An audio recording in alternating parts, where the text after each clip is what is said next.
कितना भी शातिर हो अपराधी, बेनकाब होकर रहेगा गुनहगार। गोंदिया में फिर गूंज रही है गोलियों की प्रतिध्वनि। वो केस जिसने एक पूर्व नगर सेवक की जान लगभग ले ली थी, अब उसी कल्लू यादव गोलीकांड ने पुलिस और अदालत दोनों को हिला दिया है। कोर्ट ने कहा इन्वेस्टिगेशन फिर से शुरू करो, और इसी एक आदेश से हिल गई है पूरे केस की नींव। खुल गई पुरानी फाइलें और उठ खड़ा हुआ वो नाम, रिंकू आसवानी।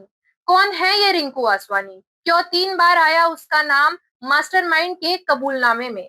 क्या अदालत ने इस एक आदेश से खुलेंगे गोंदिया के सियासी और अपराधी रिश्तों के राज? हम ला रहे हैं वो कहानी जो सिर्फ एक गोलीकांड नहीं, बल्कि गोंदिया की सच्चाई का आईना है। आइए देखते हैं पूरी रिपोर्ट।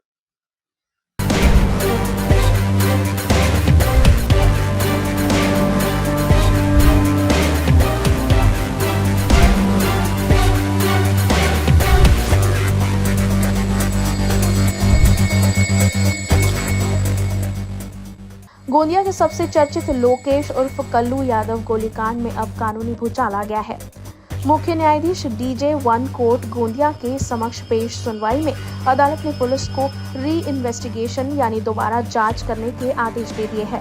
अब पूरा फोकस रिंकू आसवानी की भूमिका पर है और पुलिस को धारा 173(8) CRPC के तहत नई रिपोर्ट कोर्ट में पेश करनी होगी। कोर्ट ने उठाए पुलिस पर गंभीर सवाल।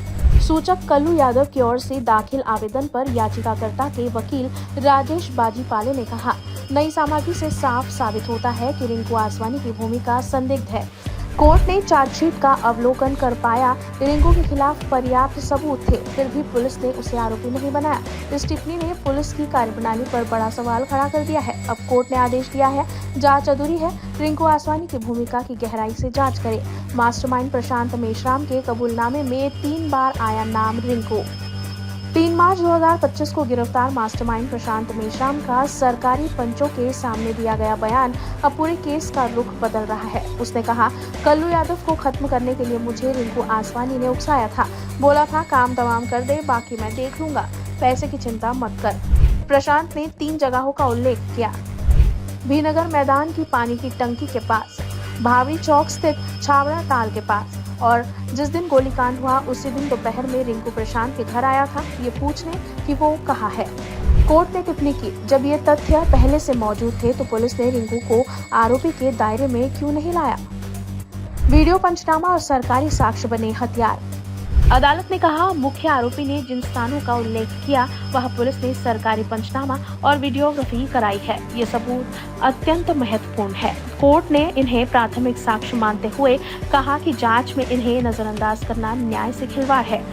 कल्लू यादव गोलीकांड का वो दिन जिसने गोंदिया को हिलाकर रख दिया। 11 जनवरी 2024 दोपहर का वक्त, सिंधी कॉलोनी में सन्नाटा चीरती गोलियों की आवाज।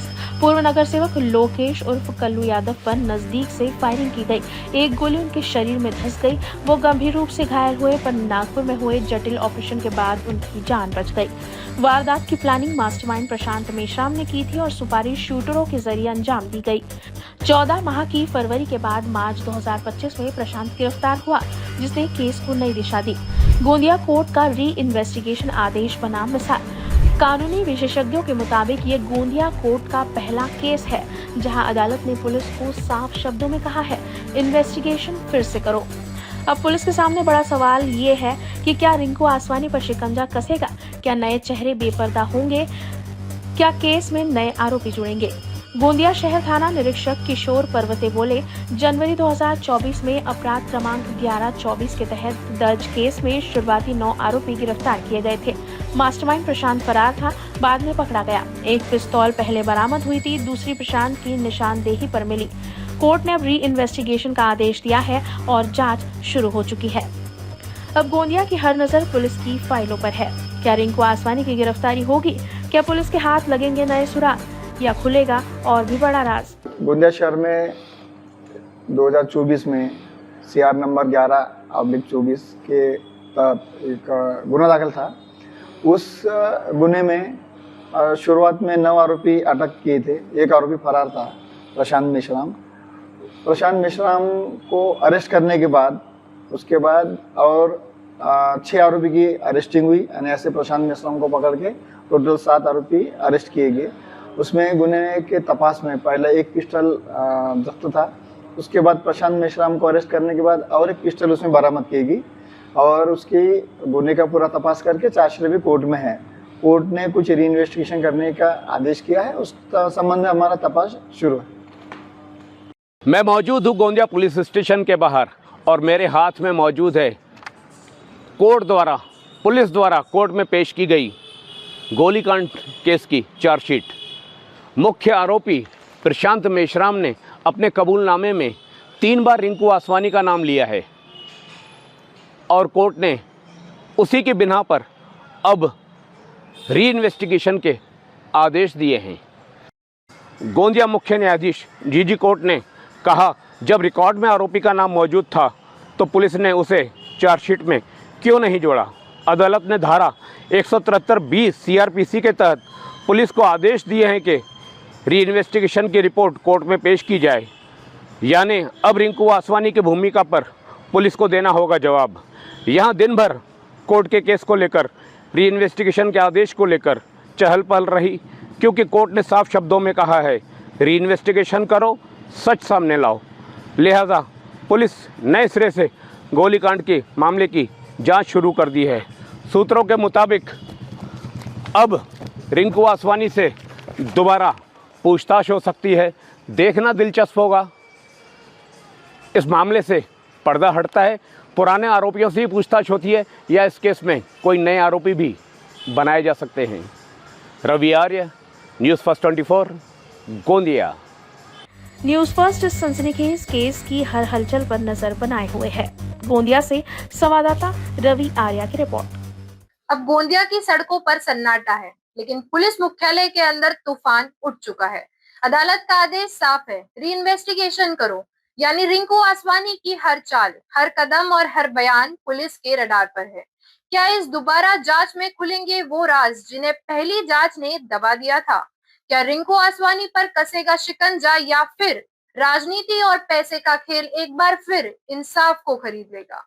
कल्लू यादव गोलीकांड अब केवल एक केस नहीं बल्कि एक कसौटी है, जहां सिस्टम की सच्चाई और इंसाफ की ताकत दोनों की परीक्षा होगी। देखते रहिए न्यूज़ फर्स्ट, क्योंकि सच यही सबसे पहले बोलता है।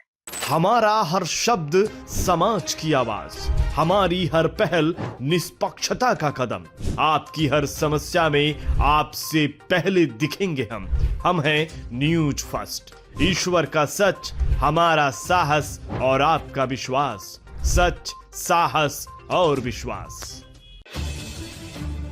अगर आप ये वीडियो YouTube पर देख रहे हैं तो हमारे चैनल को सब्सक्राइब कर बेल आइकन दबाएं।